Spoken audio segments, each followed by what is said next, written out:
It's been almost 2 weeks since the military of Myanmar decided to seize the reins of state. This came one day before Parliament was due to swear in newly elected officials.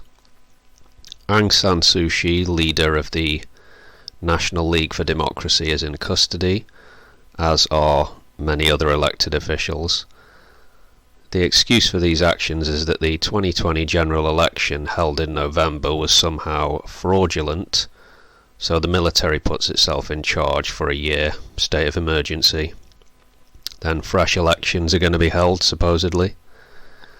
There's no evidence of fraud or wrongdoing in the general election.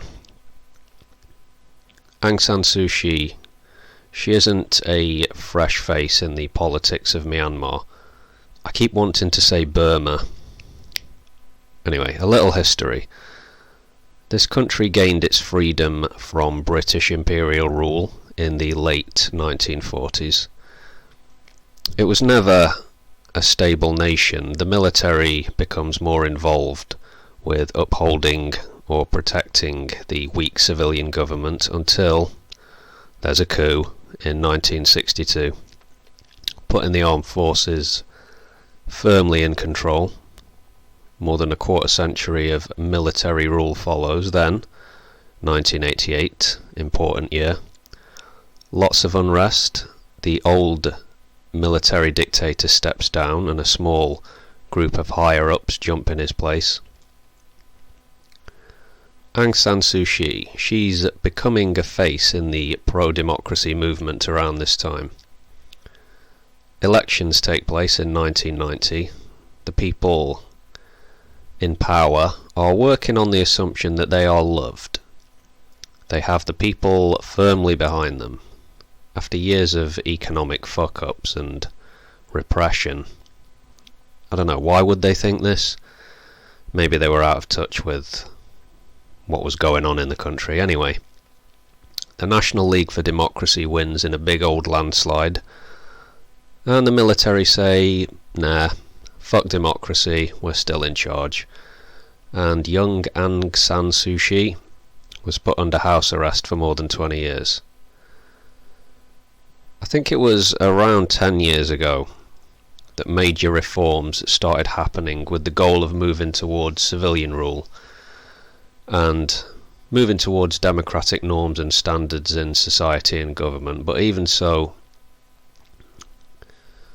under a new constitution, the military still retained significant powers.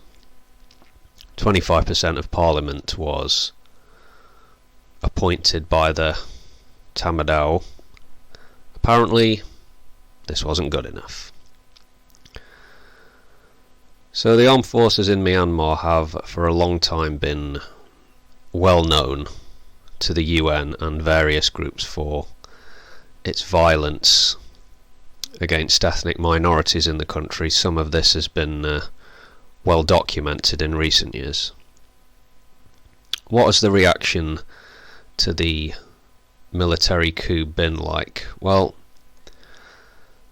in spite of the intimidation, and even with the military top brass trying to make out that they're on the side of the people and the side of democracy and they're fighting against corruption and blah blah blah.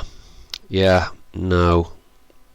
People have been out on the streets in large numbers, young, old, students, professionals. The biggest protests the country has seen since what some called the monk uprisings in 2007, the Saffron Revolution. 2015 was the first democratic, open, fair elections Myanmar had had in a quarter century, right? And unlike the 1990 election, the military was willing to go along with it, even though many in its ranks certainly won't have liked the outcome. But not so in 2020. No. On the actual day of the coup, we saw a few people driving around waving national flags, showing support for the armed forces.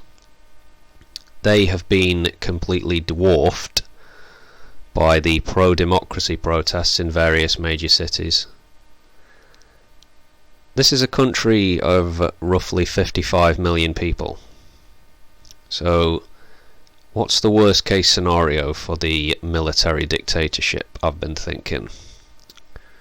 I don't know, I'm sure they must have some plans up their sleeve if things really get out of hand.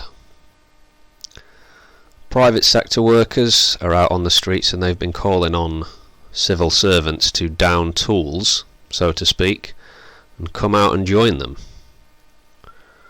Yeah, the importance of social media in all this can't be underestimated, and it's been prominent so far and will continue to be so. The US has imposed sanctions on the coup leaders, as you might expect.